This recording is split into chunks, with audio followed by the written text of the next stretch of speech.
Hey everyone, welcome to the Withering Effect episode 111. Today's date is September 5th, 2021, and I am Duds. Or Duds Versus, known to the rest of the interwebs. Yeah, no, I was trying to hold back a cough. Oh.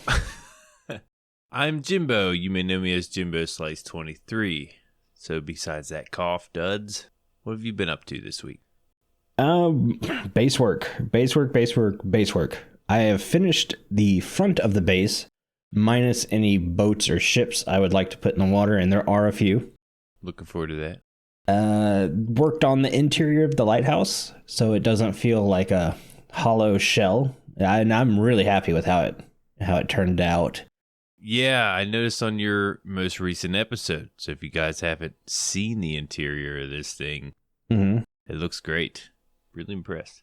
I'm getting there on my interior builds. If anyone's been watching for any length of time, you understand me building something that doesn't have a functionality attached to it is hard.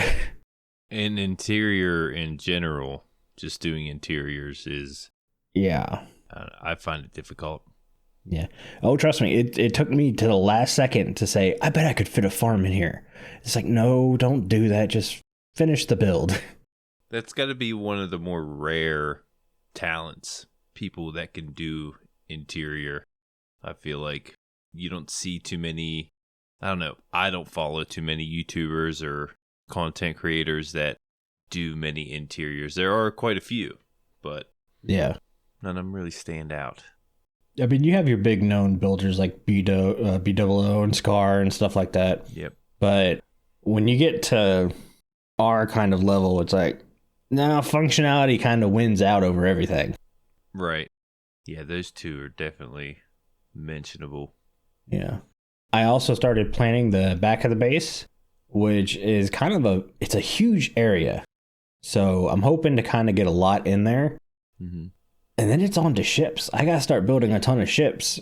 I've never built any of that in Minecraft, so I don't really know how that's going to go. Going to jump in creative, get an idea. Pretty much. I have the feeling I'll be taking a lot of inspiration from some people and figuring out how to do it because, yeah, I don't want all my ships to look identical. So, right. Like, I know I want to take one of the shipwreck ships and rebuild it and complete it as if it's floating on the surface.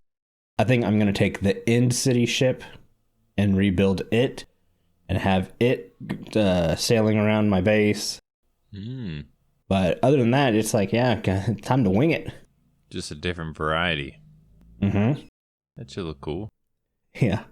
But I feel the light at the end of the tunnel coming for my base. I think I mentioned for the past month, I've already had my eyes set on what's coming next season and what I'm trying to do. Yeah. So hopefully 118 comes sooner than later. Yeah, I got a lot of ideas for next season. I haven't yet got into creative to start, get my block palette down. Yeah. And what everything's going to look like. I got it in my head. Just got to, put it on the screen. Yeah, I definitely am going to tone back my scale, but up my detail. Yeah, I kind of have that same idea. It's just I don't know where the scale's going to be. I have this build in mind. It's not going to be 300 by 300 blocks. That's for sure. I think you really hurt yourself this season with the scale of this base because it's just so huge and massive. And I still want to detail it, and that's what. Yeah. That's the tedious part. Like, yeah, placing down the blocks took a while, but it's pretty much routine. You get in a routine of doing it. When you detail things, the routine becomes a little more tedious, especially when you're fading blocks. And at that scale, it's a headache. Yeah, for me, I place a bunch of blocks, and I got to go stand back and look at it. Then I go tweak some more blocks, and I stand back and look at it. That's what I do. Yep. God, let's make sure this is looking okay before I move on. Yeah, what you're gonna have to do my method of sectioning off and be like, okay, this section takes about 10 minutes. I'll do one section every time I get on, and then go about my day. Yeah. Usually, I'm doing like a layer type of deal now. I'll do like 6 or 7 blocks, and I'll try to fade those in, go all the way around, fade in that layer, and then I'll go up from there. Don't know how it's working yet because I haven't got really far into it. So we'll see how that goes. But other than me, what have you been up to this weekend? I tried to get dungeons again this morning. One of my addresses were from like Germany. I think it's from my VPN. So I was like, okay, let me try to fix this and make my address, both of my addresses, me and my wife's name is saved on here. And I made them both, a US address. And I went to buy the game again. I was thinking maybe it thinks I'm in Germany or something because of the VPN. Turned off the VPN, did all that stuff. Put my card number in. Same thing. My card number's right. I know it's right. I can't mess it up that many times. But yeah, I put it in there. Still no go. It's not letting me buy dungeons on the computer. But I also noticed that when I migrated my account, which was a headache, it was pretty, I don't know. It took a while for me to migrate because when I migrated my Xbox account, a different Xbox account. So then I had to migrate my other Xbox account, which correlated with my Jimbo Slice 23 on Java, which when I got that going, everything was fine. It all worked out. But I was thinking if I could buy dungeons from the Xbox, from my Xbox name tag that is the same as Jimbo Slice 23 on Java, I could possibly get it that way. So I'm going to try to buy it through the Xbox. Couldn't find it at the stores. They're really not on the shelves. I can find the Minecraft game, but not the dungeons. So I'm going to have to do it that way. Hopefully that works. I think you could have just ordered it off Amazon.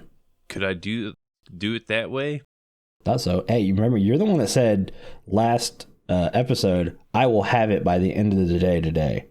Yeah, and I still couldn't manage. I was trying to use another card, but that's the only one I got. And I went to the store that day. Yeah. That was my two things. Use a different card, go to the store. Neither one of them worked out. Yeah, if you just go to Amazon, you can buy the PC online game code. You can do that on Amazon? Yeah. Oh my God. And I know you have an Amazon account that works. Yeah. And then I can just put the game code in? Yeah. It's literally for Windows 10. Is it Windows 10 or am I doing Windows? Doing Windows 10 because you have a Windows 10 computer. Okay. I don't know what I was thinking. I was thinking maybe... I don't know what you're thinking either. Maybe I put in the wrong Windows when I went to buy it. I don't know. There's some things I got to look at now. Well, either way, if you buy it through Amazon, it's a digital code. You'll have it in 20 seconds. Yeah, if that's all I got to do. Yep. I still go with, I'm playing it on Switch and I love it. Yeah, there's two different options now I got. So hopefully those will work out. Might as well try to grab it after the show again. I'm not going to say I'm going to have it after the show this time because it didn't work out last time. So hopefully, fingers crossed, it all works out. Hopefully. Yep. I also wanted to mention, have you ever heard of the Newegg Shuffle? Yeah, that's where you put in for a graphics card on Newegg, right? And they have to pull your name out and you have a chance to buy it from them. Yeah, you win an opportunity to buy. Yeah, I've hated that. That's the stupidest thing in the world. Well, I've been doing it just to see if I could win, and I actually won. I won on the Newegg Shuffle, which is really rare. There's a lot of people in it.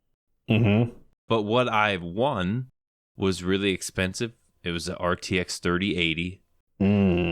Now, again, I didn't win this. I won an opportunity to buy this. So it's very expensive, and it was a water-cooled RTX card. So I don't have I would have to buy all new parts to water cool. It wasn't even an AIO graphics card that's water cooled? No, it had the water block on it. It even came with, it was a combo. It came with a motherboard that was water cooled. So yeah, I'd have to switch everything around. I was thinking, do I buy it and then sell it for, the overpriced value? But I didn't want to deal with that headache, of trying to get my money back, and I just didn't get it. Yeah, I mean, that's such a niche product for people. Right. The average gamer is not going to want that. Yeah, I mean, I'll have one heck of a PC, but I'm gonna have You to don't fork need out it. a lot of money. Yeah, I really don't need it. Yeah, it's not like you're playing AAA titles and live streaming on the same PC. Right. Yeah, it's not really necessary. It's pretty cool though that I won. I like got a text message and an email saying I won. I'm like, hold on a second. Let me make sure this is legit. You never know nowadays. And yeah, took me to the checkout and Well, daggone. was going to buy it until I saw the price. Yeah, I hate that PC parts are where we're at right now because my PC's at the age where it could use an upgrade. And I've done everything but upgrade the processor and graphics card. So I'm still rocking the first gen Ryzen and then a GTX 1070. Now, the CPU I could upgrade basically at any point and it would help me immensely, but I don't see wasting the money on the CPU if I can't go ahead and get the GPU at the same time. Yeah. Plus, they both work. It just takes my render times are getting up to about an hour now. Ugh. Yeah. That's a CPU thing, right? Yeah, it's using. You can choose which encoder you want, and Yeah. I found the CPU encoder for my setup is actually a little bit faster than the GPU, so that's what I'm using. Yeah. Got to go that then. Yeah, it's not easy. It's not easy to get these parts nowadays at a reasonable price. Yeah, at a reasonable price is the big thing. I saw a guy send me a picture of a pre-built. He's like, "Is this a good computer for the price?" And the price was like $3,000. I said, "No." Yeah. It's like it was an RTX 2060 was the graphics card Oh, not for $3,000. in a Ryzen 5, and it's like, Yeah. dude, no. I think I built that computer for $1,000. Yeah, Pretty similar. that's what we got to deal with nowadays. So, Mm-hmm. all right, should we hop into the news? Yeah, that's about it for my weekend. All right, so the news is again a bunch of stuff we're gonna have trouble describing. The major things were big biome tweaks to make temperature climates a bit smoother. We saw this going into last week. This week they're working on it again. Like giant tree taiga and spruce taigas are no longer considered cold climates, so you're not going to get a bunch of snow on the ground anymore in those areas, which I like. Taiga's always been one of my favorite, but you constantly are going to have to deal with snow on trees and ground and stuff like that. So the fact that that's been changed is really cool. I'm really hoping to get a taiga biome next season. That's where my base plans are kind of sitting at. Oh, okay. But I also don't want to be far away from everyone either. So Yeah, the Mega Taiga is probably my favorite biome. I mentioned this before. And the snow biomes are probably my least favorite. So they're starting to separate those a little bit, I guess. There is a snowy taiga, though, isn't there? Pretty sure. I'm sure I saw that somewhere. A lot of work was done on underwater caves and ravines. So I guess the old underwater caves and ravines had like a different generation coding, so they're trying to use the new stuff for that, and they're having to do some tweaking and stuff because they really want to have it so if you go into a cave in the middle of an ocean, you would come out into an aquifer inside the cave system, which I think is awesome. And you look at the videos of it, it's beautiful. Underground aquifers are probably my favorite, especially when they're near the lush biomes. Yeah. Ugh, so good. Yeah. The aquifers, like, I wasn't sure what an aquifer was when I heard it. I was like, okay, aquifer. Yeah. Not sure what that means, but looking at the pictures and the footage of it, yeah, those look really, really cool coming out of the ocean and into those. They did say one of the problems is basically below zero, those caves in the ocean, they're just going to be flooded. Flooded, yeah. Which I'm dealing with that now and my base, and they're flooding at like Y25. Building my slime farm, I ended up building it right into an underwater cave, so I had to drain that sucker. Yeah, in the ocean. You're in the ocean. Won't avoid that now, if you could. Yeah. And the final big thing we saw is that horses, mules, and donkeys will now follow golden carrots, golden apples, and enchanted golden apples. They were saying the main reason for this is because now that the rivers are so wide, that it's just easier to have them follow something to get across the river than the old thing of jump as far as you can into the river, hop off, and try to push the horse across the rest of the way. Yeah, or lead it with the lead. Yeah. Yeah, I was surprised to hear this and how it was never a thing.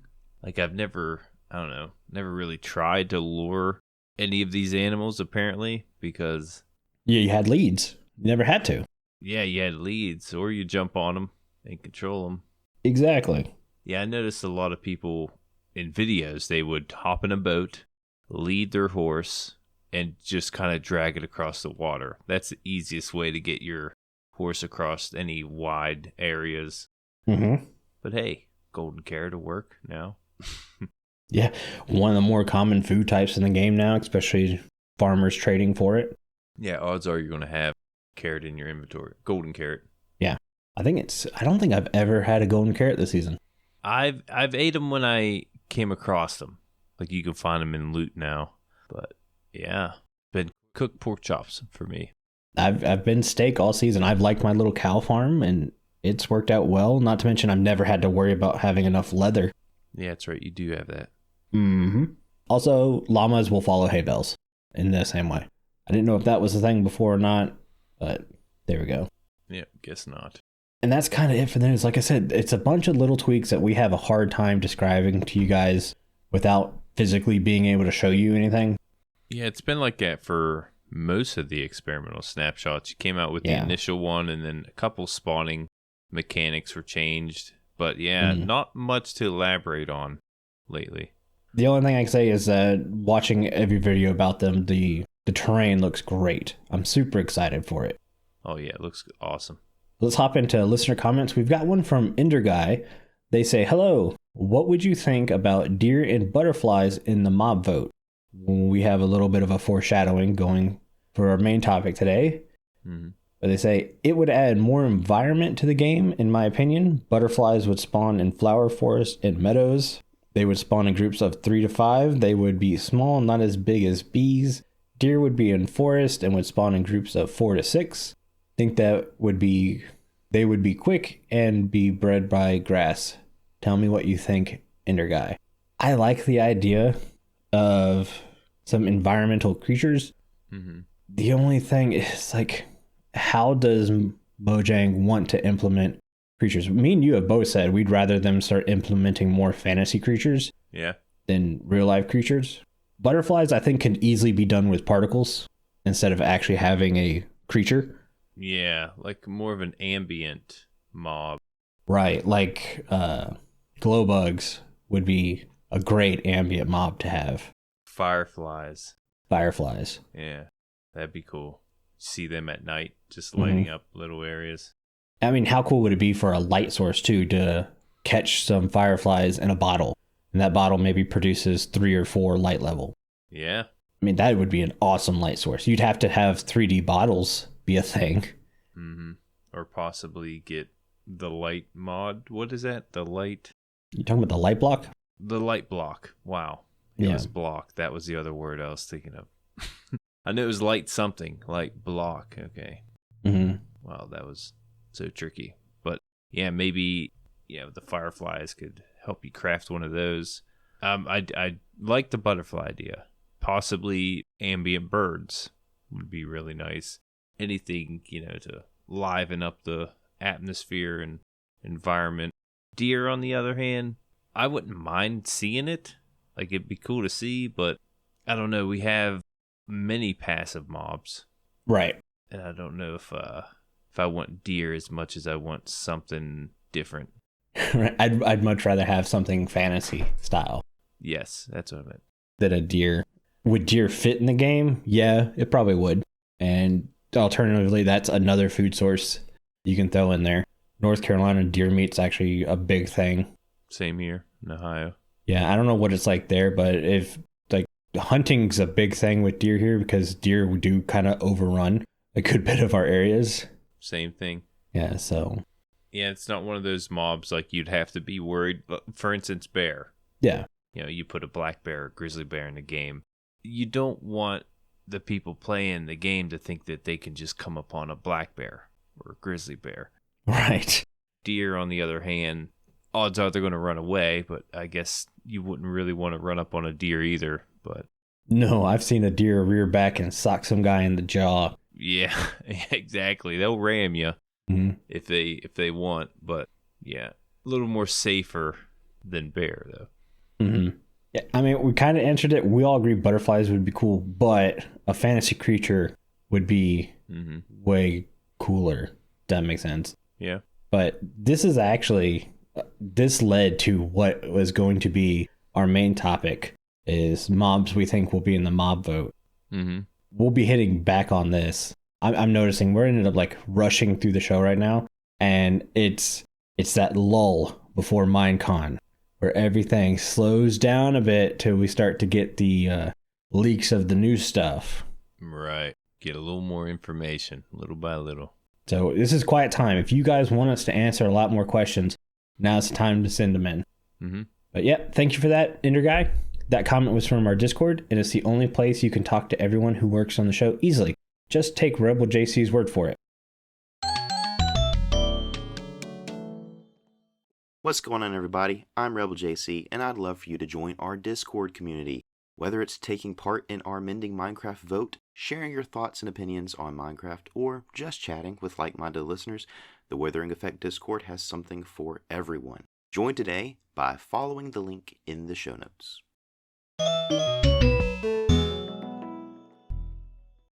All right, thanks for the Discord ad, Rebel JC. Oh, yeah. That's your line, Jimbo. This is my line. Each week on the show, we mention the top 3 members who have been earning XP and leveling up by participating in chat, excluding ourselves and our moderators. But this week's top 3 Discord members are number 3. I was going to say number 3rd. The 3rd is The Witness. 2nd, Stone Figure. And in 1st place, we have Ski 3012. Join in with the chat on the Discord, and you could be mentioned next week. Yeah, congrats, guys. Congratulations. Speaking of the Discord, it's the only place you can get involved in our Mending Minecraft vote. This week, we asked you to choose between one of 3 structures for us to discuss and improve. Your choices were Shipwreck, Amethyst Geode, and Inship.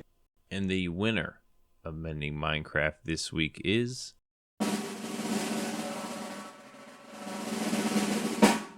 Inship. Easily. We have 14 votes for Shipwreck, 10 for Amethyst Geode, and 41 for the Endship. A few things on the Endship. An Endship is a structure composed entirely out of purple blocks and endstone bricks with obsidian floors.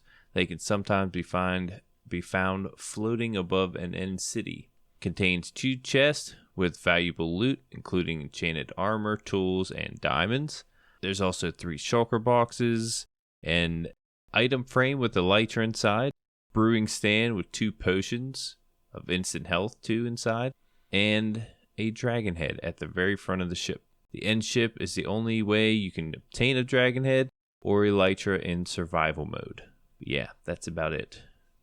They may or may not be in the end city. It's kind of random. Yeah, and I was super excited for this Mending. The last couple Mending Minecraft votes have been like, what am I going to do to fix this? It doesn't make any sense to change anything. Mojang has implemented exactly what probably would work in the game correctly and stuff. But Endships are one of those things that have always bugged me. And I felt they could be done better. First, the Endship as part of an end city, completely fine with. Whatever. The problem is their rarity. It's great for a single player world, but when you get into an SMP that's lasted over a year and you have more than 10, 15 players playing on that SMP at a time, end cities get absolutely raided to death. There is nothing left in those things. So then you've got to worry about, well, is someone going to sell their elytra? Because I'd like to have one, not to mention I'd like to have a backup in case I die, and maybe another backup just in case. And so now you're having to pay diamonds to something. We had that problem with shulkers, but now shulkers can be farmed.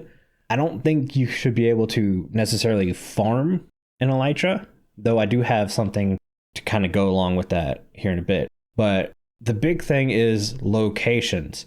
We have the main end island, then we have a huge massive void, and then we have the little islands leading to end cities and stuff, right? Right. Have you explored that giant massive void? No, it's not safe. Yeah. Why would you? There's nothing there, right? It's a massive void. What if there were random in cities in that void? And cities or ships? Or in ships in that void? Okay. I mean, think about it. Ships back in the day were traveling into the middle of nowhere in the ocean. Wouldn't it make sense for them to be traversing this giant void structure? Yeah, we see in the cities that they hover, that they float. Mm-hmm. So you would figure that they could fly. Why not fly outside the end city every once in a while? Right. So that increases now the chance of more ships, more elytras. So that easily fixes the SMP aspect of it. Plus, if you find an in-ship in a void, that's a bit difficult because there's nothing there.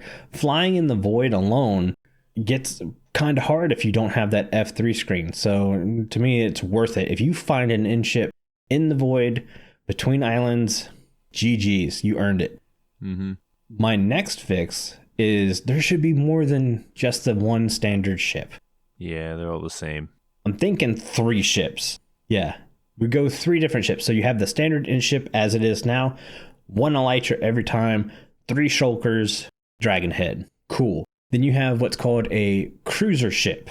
Maybe it has 5 shulkers on it, but no elytra, or an elytra, but only 1 shulker. So again, it's not great for farming, but there's some give and take there compared to the other one. Mm-hmm. And then finally, you would have a galleon, as I'm calling it, the big, massive ship.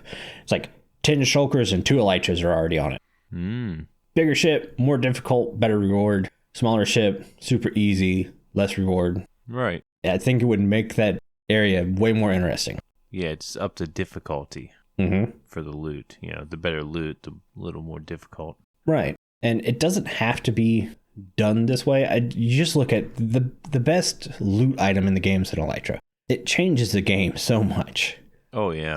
So I think getting one should be more enjoyable than like when you're going to get your first one. It's a bunch of bridging between islands until you find an in-city with a ship. It's terribly grinding work to the point where in every single player world I play in, I have the drag and drops in elytra. I just don't want to deal with it. Mm-hmm. I think this way would make finding elytra a little bit more fun without taking away from how you get the elytra.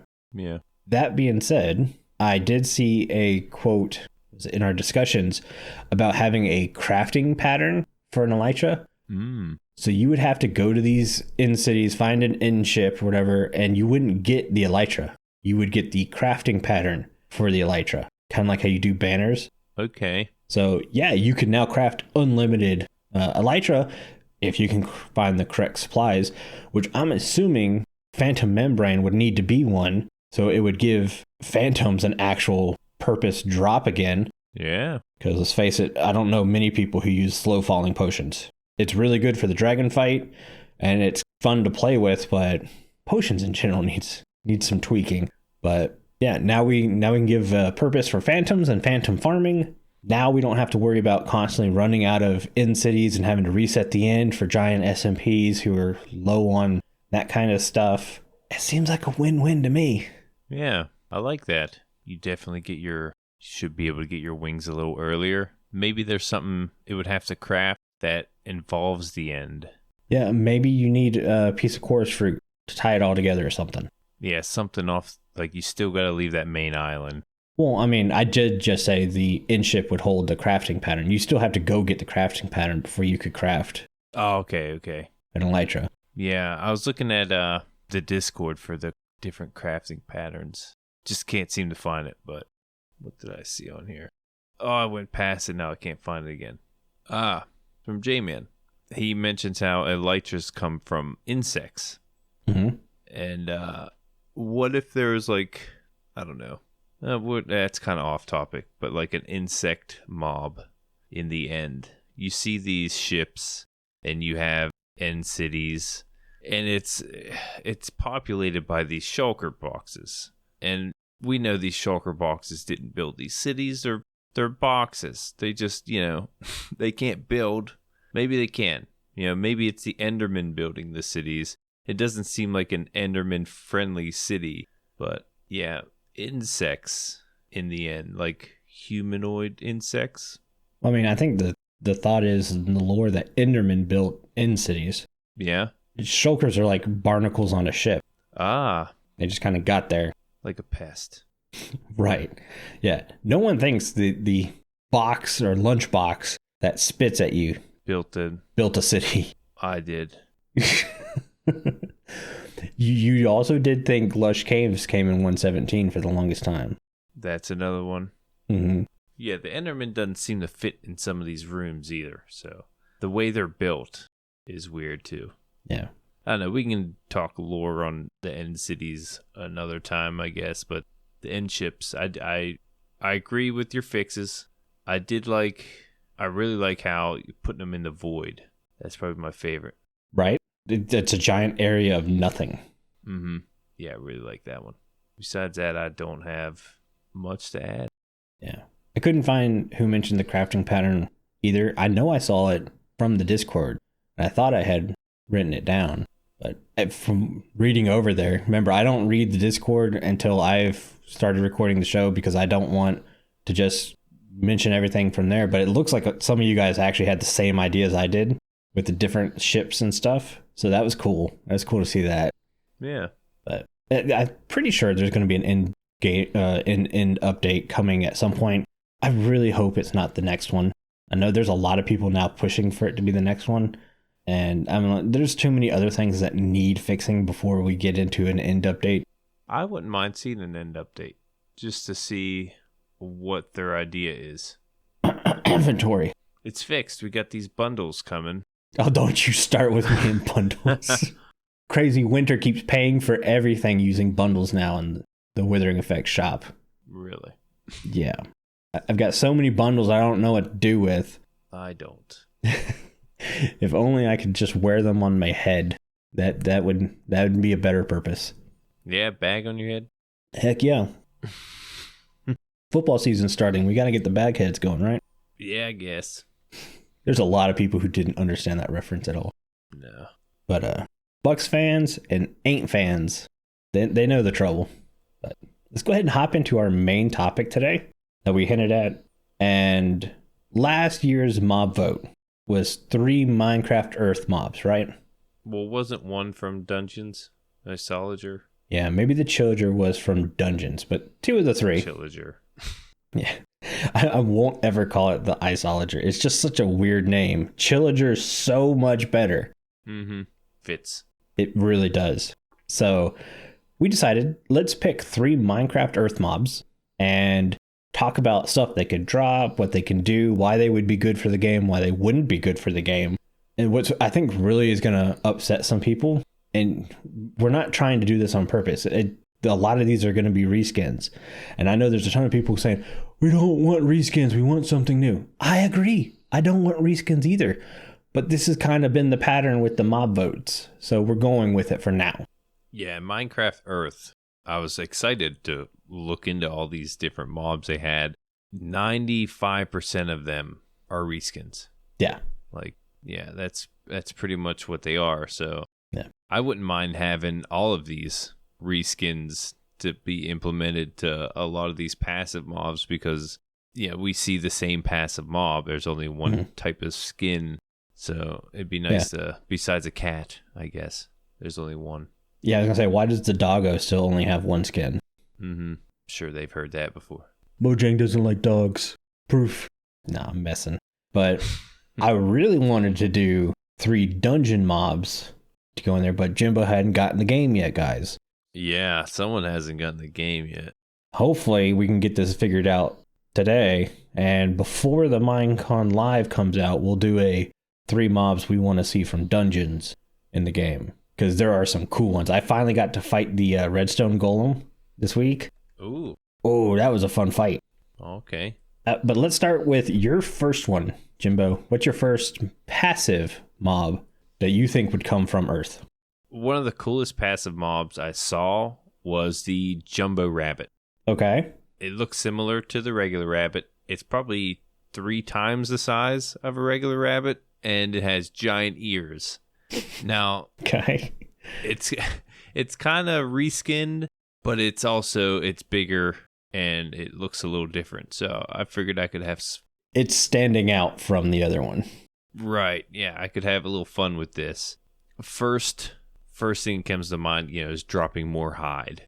Mm-hmm. So you got a bigger rabbit, but because it's bigger, I could see it being a little bit faster. Right. But then again, I don't know. You think the bigger, the slower it would be. But anyways, this one, we're in Minecraft, we're not in real life. It's faster. It's got more health, and it jumps higher and further. All right. Than the other rabbits. But every time you kill it, you get a rabbit's foot. Every single time. At least one. 100% chance drop. Yes, you get your rabbit's foot. And I could see it being rare, the jumbo rabbit. Maybe you can find it in only one type of or one biome. Okay. I'd probably say flower forest. I was going to go meadows. Yeah? Mm-hmm. I'd go meadows. Plains? Well, they have the new mountain meadows. Like, that's a biome now, I'm pretty sure. Okay. So it would be worth it to new biome, new mob. Mm-hmm. Of course, it'd be cool to have like a newer drop. Like maybe I was going to say drops a jump potion, but that's what the rabbit foot is made for. Right. Yeah, I was just thinking of, the original drops and just make it a little bit more. Ooh, what if you had the chance to get a enchanted rabbit's foot? So like a lucky rabbit's foot. Ooh. And it would increase your fortune from fortune 3 to like fortune 6 while holding it. Yeah, like a lucky spell. Yeah. Of course, that would increase the chance of younger people thinking they can go chop off rabbits' feet. Don't chop off rabbits' feet. Yeah, it's kind of gross. Well, and it's way more lucky to let the rabbit keep the foot. Yeah? Yeah. It's not very lucky for the rabbit. He's got a foot missing. Right. Yeah, I like that idea. Enchanted rabbit's foot, can allow you to have more luck. Bring luck into the game. Mm-hmm. That'd have to be a new feature. But yeah, that's all I got for my passive mob, Jumbo Rabbit. Yeah. My passive mob is my favorite mob of the entire list from Minecraft Earth, and it's the Jolly Llama. Great name. Now, in the game, it was a limited time festive mob that came out around the Christmas time. And I thought what could be cool is, again, if it only spawned during Christmas time, but if you name tagged it, you could keep it. It would be around all the time, but it has no drops, so don't kill the Jolly Llama. It does not make sense to kill the Jolly Llama. Mm-hmm. But the reason you would want to keep the Jolly Llama is that all hostile mobs within a radius of the Jolly Llama become passive. Ooh. Yeah. They become jolly. They become jolly. Okay. So it could be a small radius, so you still have to worry about some danger stuff, but you walking your Jolly Llama around, Creeper sees you, starts to move in on you to blow up, it gets in range of the Jolly Llama, and then it just kind of chills out. I could see people having Jolly Llamas hidden everywhere to mob proof. I could see that too. It was really hard to make it where it wouldn't drop like antlers, because that's the big design feature on them, and just they have antlers. But I don't want anyone killing a Jolly Llama. It makes no sense. Don't kill the Jolly Llama. Yeah, better not give it drops in that case. Yeah. For the function you want to give it. Yeah, its power may be a bit OP, but the fact that it would only spawn one time a year would make me seem to like even it out a bit. Mm-hmm. I don't know. Yeah, that's kind of it for my passive mob. That was my favorite one to do. It is a cool looking one. Yeah. What about you? What's a neutral mob you'd like to have in the vote? I think this is a neutral mob. I'd like to call it a neutral mob. And that's the It is. Furnace Golem. Mm-hmm. Really cool looking mob.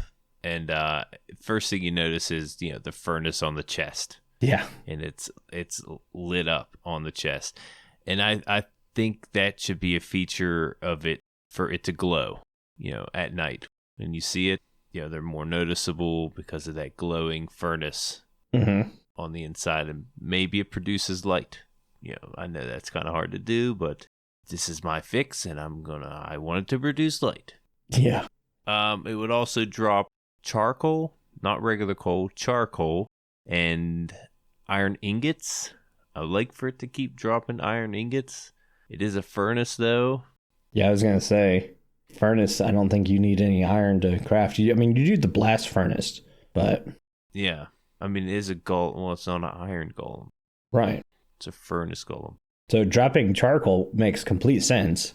Mm-hmm. but dropping anything else kind of doesn't. Maybe clay balls? I don't know if that would be furnace related. Maybe. Sure if I've ever... Yeah, I'm thinking, did I build a furnace? Yeah, of course I built a furnace. You built a furnace. I built 64 of them. Yeah, it's all cobblestone for a furnace. Yeah. So you could have it drop charcoal and cobblestone, but there's so many better ways to get cobblestone. You wouldn't want to farm that mob for that. Yeah, the charcoal is the only thing unique that it could drop. And honestly, I would be okay with setting up a golem farm, because right now the best way to farm coal is a wither skeleton farm. And while that's a decent farm, it produces a lot of coal. There's still people who just don't like being in the nether, even with the nether update. So to be able to give them a way to farm some fuel without having to go in there. And I know people are going to say, you can do the dripstone lava bucket thing. I've always hated having to pull the lava buckets out and stuff and then have to refill them up and then put them back in the system.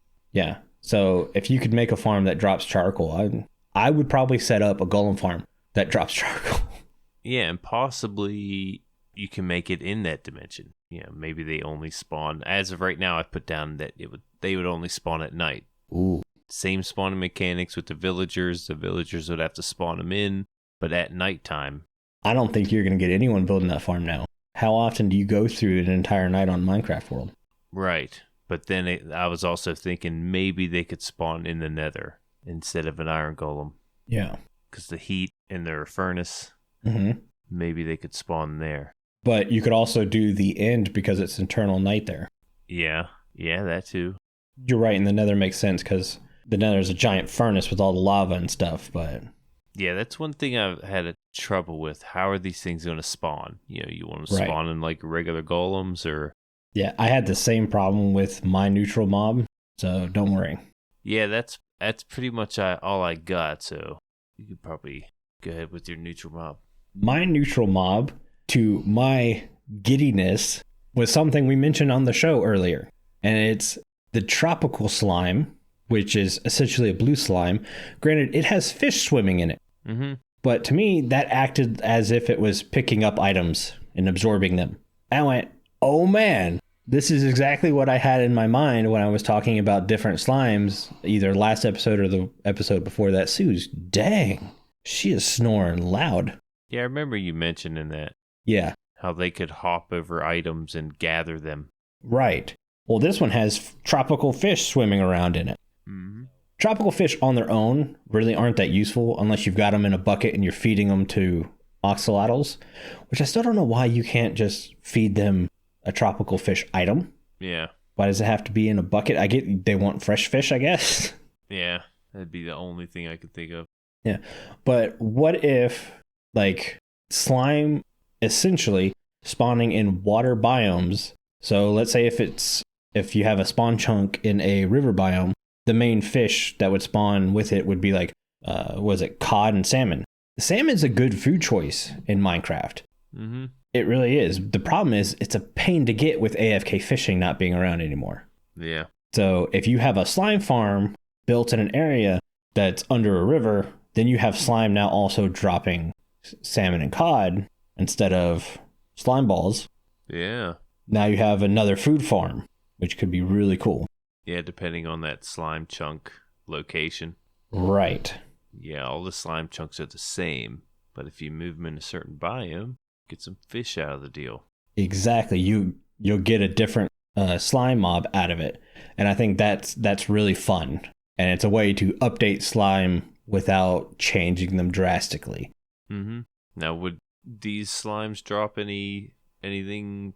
No slime balls. Besides the fish? No slime balls. It's whatever they've absorbed. Okay. So it would be fish.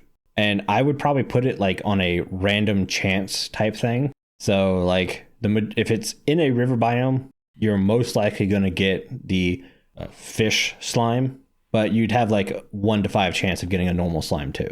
Same thing if you have a slime chunk in the middle of landmass, you're going to have a 95% chance of a regular slime, but then you might have a small chance of another slime dropping something else. I don't know.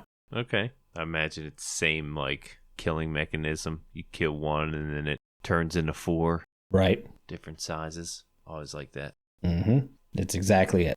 All right, I like it. It's a really cool looking mob. It really is. It's fun. My hostile mob that I chose, it's a retextured witch called the Viler Witch. I love this texture over the current one we have. If we can change our witch's texture to this one, I'd be okay with that. Okay. But because it is a different witch, we can give it different mechanics. This witch, the Viler Witch, would spawn in low light levels and would eventually join other hostile mobs as a reinforcement. Now, we have the pillager raids where witches spawn in and they heal the mobs that they're with. Mm-hmm. This witch would throw strength and speed potions at the hostile mobs. So you're getting a faster, stronger mob coming at you when the Viler Witch is with them.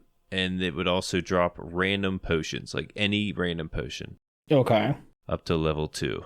So, and also netherwort. We don't have a way to farm netherwort. There is a way, but not, AFK wise. Yeah, there's not an AFK with another word farm. Yeah. Other than holding the mouse button down while you're AFK. Yeah. I hear you saying, you don't mean AFK. You mean a fully automatic way where I don't have to Yes. be sitting there doing something. Right. Fully automated. Yeah. But then again, these witches wouldn't spawn as often. I don't know.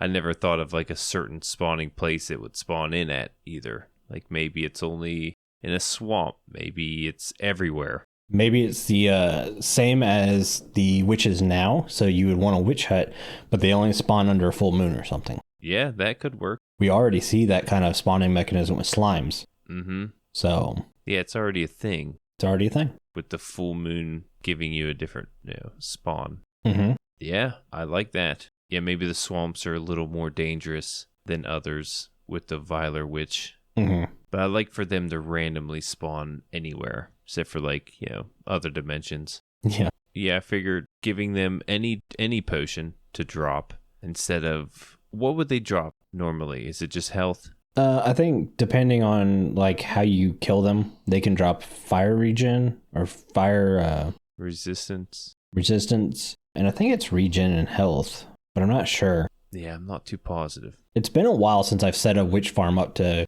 take advantage of the potions. Mm-hmm. Yeah, me neither. Usually don't keep the potions. Yeah. Right. Potions need a tweak. It's not that potions are necessarily bad. It's that after a while, everyone kind of forgets to use them. Unless it's underwater breathing and night vision. I think those are still the most used potions in the game. Yeah. But yeah, that's what I got for the Viler Witch. My hostile mob is the bone spider. Mm-hmm. And yeah, a lot of people are like, it's just a reskin spider. We know. But imagine a bone spider that instead of running and biting you like the ones do now, it shoots bone shards at you. Yeah. Now, in playing dungeons, this is why I wanted it. The worst mob that I have to come across in dungeons is the spider, because it shoots the web at you, you get stuck in it, and then it tries to attack you and stuff. It's annoying. So having a version of that in Java would definitely increase the difficulty. And how cool would it be, like, if it dropped this bone shard and you use the bone shard instead of flint to craft arrows? So now you have an arrow that does maybe 2 times damage. So now we've got new arrow types to go along with the combat update that might be coming at some point. Yeah, I really like the idea of it being a projectile from the spider. Not so much it can, usually it jumps at you. Right. But yeah, to hit you from a distance, I like that. I mean, as of right now, isn't it just skeletons that can shoot, well, I guess gas and dragons and blaze? Blaze, yeah. I think those are all the projectile. Witches, but... Yeah, to me, those are just kind of tossing potions. And yeah, you can do the crossbows with the villagers and stuff like that. Yeah. Yeah. All right, there's a lot more than I was thinking. Okay, so there's a lot of them. Yeah, there's more projectile mobs than there are the other one, I guess. But I really would like the combat update to address some of the staleness with the weapons and items, I think. It's every season, I craft the same items, put the same enchantments on it, and I'm good to go. And it's been like that for years now. Yeah. We're getting new uses, like the hose become one of the most useful tools in the game now. But I'd like to see some more I've been saying this for a while. I'd like to be able to walk across the sword in a dungeon or something that has sharpness 9 on it. It's like, okay, I can't get that enchantment. That's awesome. Now this sword's beastly. I really need to be careful and not lose it. Yeah, but it won't be dropped by the bone spider, though. It won't be dropped by the bone spider. The bone shard looked like a really cool item. And I was like, do you want a way to craft it? Do you want to be able to take bones, put it in a crafting table, and try to make the bone shard? I was like, no. For me, if they ever put a hammer in the game, it would make sense to hammer a bone shard or a bone and to get a bone shard. But yeah, as of right now, the only way to get a bone shard would be bone spider. Maybe they can drop bones too with the shards. Could be. I just keep thinking about how valuable bone meal has become. Yeah. You seem to need it all the time. Yeah, I've got an entire room dedicated to making bone meal for me. Mm-hmm. Need them nowadays. Really do. Yeah, that's kind of it for what I've got. You good? Yeah. All right. Really like to see all these mobs make it to the game. Yeah, I'm excited for the vote. But yeah, hopefully we can get Jimbo on dungeons finally. And then we'll do 3 dungeon mobs we want to see in the game. This was a lot of fun sitting there researching these guys and seeing how they might work in the game. Yeah. I mean, if I have to research dungeon mobs, I will. But it'd be nice to play against them. Right. That's going to do it for today's show. Before I have Jimbo read us out, I want to say a huge thank you to all of our patrons who are supporting their show. Our milk level patrons are Omni, Chief Big Bear, Croc, Deadwalker, Fragile Rock, OB, Stonefigure, and Viper's Tuna. If you too would like to get access to exclusive benefits and hours of extra content each month, please consider joining at patreon.com/thewithering And if you like the show, you can share it with all of your friends and on social media. If you listen on Spotify, follow us, or if you listen on Apple Podcasts, leave us a nice review. Doing any of these really helps the show reach more listeners. If you'd like to get in contact with us, send an email to podcast@thewitheringeffect.com, tweet us, leave a voice message, or join our Discord where you can have a chat with everyone who works on the show and fellow listeners. All of the links are in the show notes. This show has been brought to you by Jimbo and myself, but also our digital producer Carl. He helps make sure the show ends up where it should be. The amazing music you hear in the intro and outro is created by the one and only Decoy. Everyone's social media info can be found in the show notes. You guys have been awesome as always. Thank you so much for getting withered with us. You should probably go drink your milk now. Bye. See you guys.